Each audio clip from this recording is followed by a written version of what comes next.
orang-orang yang beriman, ya kan?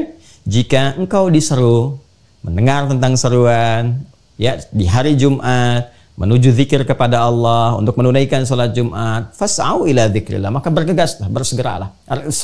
Isra, ya. Nah, kiblat itu punya makna ini juga.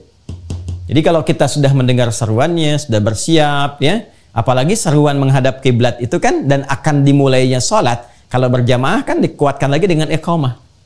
Ya kan? Adzan memberikan informasi kepada kita dan kesan yang kuat untuk menyiapkan bahwa waktu sholat telah tiba, siapkan diri, wudhu, tinggalkan aktivitas, ya kan? Kemudian bergegas menuju Allah Subhanahu wa Ta'ala untuk beribadah, wudhu, ya. Begitu selesai wudhu, kita bersiap menghadap ke arah kiblat, iqamah kan? Ya kan? Nah, itu saking pentingnya ini. Ya, isyarat menuju sholat yang sempurna itu, keadaan menghadap kiblat itu dikuatkan juga saat kita mendengar iqamah, ya. Untuk penguatan pengantar kepada sifat khusyuk. Jadi, satu, menghadap kepada satu arah dengan sempurna. Sifatnya bersegera, jangan ditunda-tunda. Ya, ini juga memberi kesan yang sangat dalam, ya. Sholatnya jangan ditunda-tunda, dan segala yang terkait dengan sholat pun sempurnakan, jangan tunda. Wudunya jangan tunda, menghadap kiblatnya jangan tunda, wudunya sempurnakan, menghadap kiblatnya sempurnakan. Ini kalau ibadah sholat ini nggak penting, nggak mungkin begini. Sesuatu yang diatur dengan ketat, dengan sempurna itu menunjukkan sesuatu yang sangat penting. Anda kan kalau ketemu pejabat yang penting, diaturannya ketat sekali. Bahkan baju pun ada dress code-nya. Ya, bajunya begini, waktunya begini. Wah, seperti ini keadaannya, diatur jalurnya seperti ini. Itu manusia. Ya, ya, dan kadang-kadang yang seperti itu ya kepentingannya tidak kita rasakan. Setelah kemudian mendapati pertemuannya, apakah mungkin solusi didapatkan? Mengajukan, didengar, tapi belum tentu dipenuhi. Ya kan? Sedangkan Allah yang memenuhi segalanya, ya kan? Dan tidak, kadang-kadang membuat syarat-syarat, ya, itu tidak seketat bahkan manusia membuatnya. Itulah kasih Allah, dan limpahannya melebihi apa yang diberikan makhluk, karena memang Khalik, nggak ada batasnya. Ya, karena itu ketika kita memiliki informasi-informasi, mendapatkan informasi dalam fikih tentang hal yang ketat pada satu pelaksanaan, ya, ini menunjukkan ada sesuatu yang sangat besar manfaatnya yang diinginkan oleh Allah kita dapatkan. Sehingga jangan miss sedikit pun. Ya, jangan terlewat. Ya, sebab Allah tidak menginginkan kita gagal mendapatkan kemuliaan-kemuliaan di balik itu. Ya, ada hal-hal besar yang bisa kita dapati di baliknya. Kemudian, teman-teman sekalian, ini juga mengandung arti al-qabulul jayyid awil kamil, ya kan? Penerimaan yang baik atau sempurna. Ini ada, saya buat garis miring seperti ini untuk memberikan kesan. Ya, memberikan kesan sebaik apa kita mencoba untuk mengoptimalkan menghadap ke arah kiblat itu, ya kan? Dengan sempurna itu, dengan sesegera itu, sesuai dengan kadar kesungguhan kita, sesuai dengan kadar keseriusan kita, seperti itulah kemudian Allah akan menerima usaha kita. Kalau yang biasa-biasa baik, ya diberikan sesuai kadarnya baik. Kan? Kalau dia kemudian sungguh-sungguh, serius, mencoba menyempurnakan, Allah berikan juga yang sempurna sesuai dengan kadar usahanya. Okay? Dan yang terakhir, kata ini juga melahirkan turunan nanti. Ya, turunan-turunannya bisa diambil secara metafor, seperti apa yang saya sampaikan. Ya kan? Orang yang mampu menghadap kiblat dengan baik dan, nah ini dia, menerjemahkan, mentransformasikan, membawa maknanya secara metafor dalam kehidupannya. Artinya apa? Mengarahkan segala hal dalam kehidupannya hanya tertuju kepada satu arah saja, ke kiblat. Ya, metafornya adalah menunjukkan semuanya itu ditujukan lillah saja, untuk Allah Subhanahu wa Ta'ala yang tidak punya batas dalam segala hal, termasuk melampaui segala yang kita batasi, ya, baik arah, tempat dan sebagainya. Maka ketika semua tertuju, latihan kan dilatih kita dalam sholat untuk terkoneksi dengan Allah. Karena itu ibadahnya disebut dengan sholat, seperti yang pernah saya terangkan dulu. Ya, yang melatih kita, mengoneksikan, menyambungkan diri kita, ya, kepada Allah Subhanahu wa Ta'ala. Jadi kalau metafor kiblat ini dibawa dalam kehidupan kita, menjadikan semua lillah, maka rahmat Allah akan diturunkan, dicurahkan kepada kita, dan hubungan kita menjadi mendekat dengan Allah Subhanahu wa Ta'ala. Ya kan? Semuanya karena yang satu, semua diarahkan kepada Allah. Ya kan? Ada satu kenikmatan, alhamdulillah sumbernya dari Allah. Ada ujian, alhamdulillah dipercaya oleh Allah untuk membawa ujian itu dalam kehidupan. Kalau semua seperti itu, rahmat diturunkan.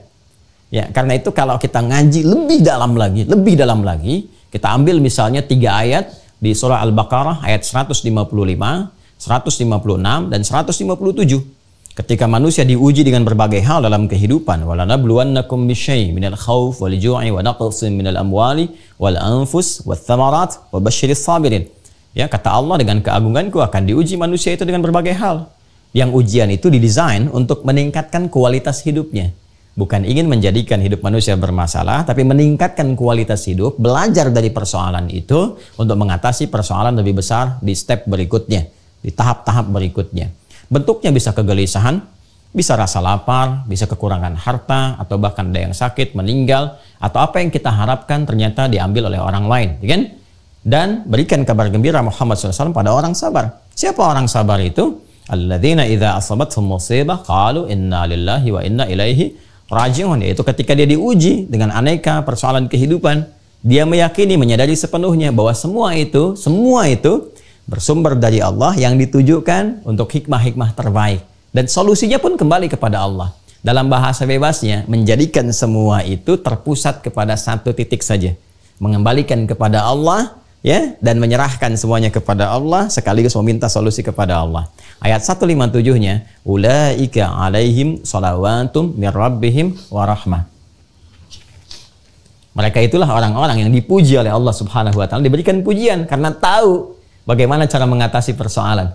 Mereka tahu seninya, mereka tahu solusinya karena memanfaatkan Al-Quran sebagai pedoman, kan? Lalu dipuji dan diberikan rahmat. Ulaika humul muhtadun, dan saking dekatnya dengan Allah diberikan jalan-jalan, solusi-solusi, petunjuk-petunjuk untuk mengatasi berbagai persoalan kehidupan itu. Indah sekali. Ya, jadi di kiblat itu bukan hanya persoalan menghadap ke arah Ka'bah, Masjid Al-Haram, ya, dan lain-lain sebagainya yang mengiringinya, tapi lebih daripada itu ada makna ini yang kita dapati.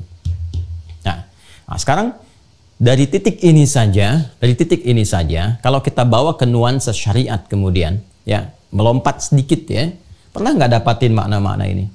Seperti manfaat sholat yang pernah kita uraikan itu, dari 5 itu berapa yang sudah diraih? Nah, ini, ya. Apakah sudah ada sikap bersegera ketika menghadap kiblat? Jangan-jangan sudah qomat pun masih main handphone, ya kan? Di masjid udah kedengaran kok pakai speaker, Allahu Akbar, masih sibuk nonton sinetron, ya kan? Coba lihat, harusnya kan sifatnya bersegera. Ya, pantas, tuntutan sih begitu banyak. Ya Allah, aku mengharap rahmat-Mu. Rahmat dari mana kalau Anda perangkatnya nggak pernah diikuti gitu, ya kan? Ya, persis orang pengen samara, ya kan? Sakinah, mawadah, dan rahmah. Tapi kuncinya nggak pernah dibuka untuk membuka pintunya itu, nggak pernah digunakan. Allah kasih kuncinya nih, ini pintunya, pintu samara nih, ya, pintu samara, bukan sambara. Kalau sambara di dapur, pintu samara nih, ya, ada sakinah, ada mawadah, ada rahmah. Kuncinya dikasih. Ayatnya kan jelas, wa min ayatihi, ada ayat-ayatnya, ya, ada tanda-tandanya, ada jalannya. Quran surah 30 itu kan, ayat 21. Ya, jadi rahmat diinginkan di rumah tangga ada caranya. Rahmat dalam kehidupan ada caranya. Bagaimana Anda bisa mendapatkan rahmat dekat dengan Allah? Ya, kalau panggilan saja nggak direspon dengan cepat, nggak ada unsur segera. Padahal doa itu kan bersanding dengan kesegeraan merespon perintah. Dan perintah itu hikmahnya pengabulan. Ya, coba deh lihat lagi Quran surah kedua ayat 186. Ini kita agak dalam, ya. Jadi butuh fokus yang baik, ya. Butuh fokus yang baik.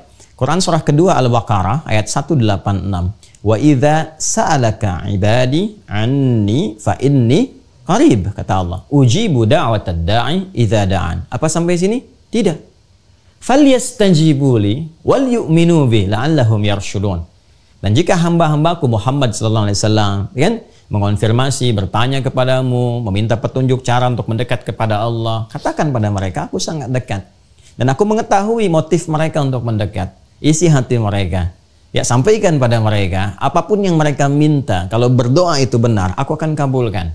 Untuk mempercepat itu, falyastajibu li, maka bergegaslah merespon segala seruanku. Jadi seruan Allah itu sesungguhnya untuk memenuhi hajat kita. Solusinya ada di situ. Memaksa sholat itu supaya dari hasil sholat itu membuka jalan pada kita untuk menyelesaikan persoalan-persoalan kehidupan. Falah itu. Hayya 'alas shalah, hayya 'alal falah. Itu poinnya. Jadi kalau kita mengerti bahwa kewajiban itu solusi, kalau kita mengerti yang diharamkan untuk menjaga kehormatan, kita akan kerjakan dengan maksimal. Makanya kalimatnya cuma 2, nggak ada yang lain. Sami'na wa ata'na. Kalau sudah paham tuh sami'na, kami dengar ya Allah, wa ata'na, kami taati. Nggak ada konfirmasi lagi. Nah, yang mengonfirmasi itu artinya butuh pencerahan, butuh pendalaman, butuh keluasan wawasan.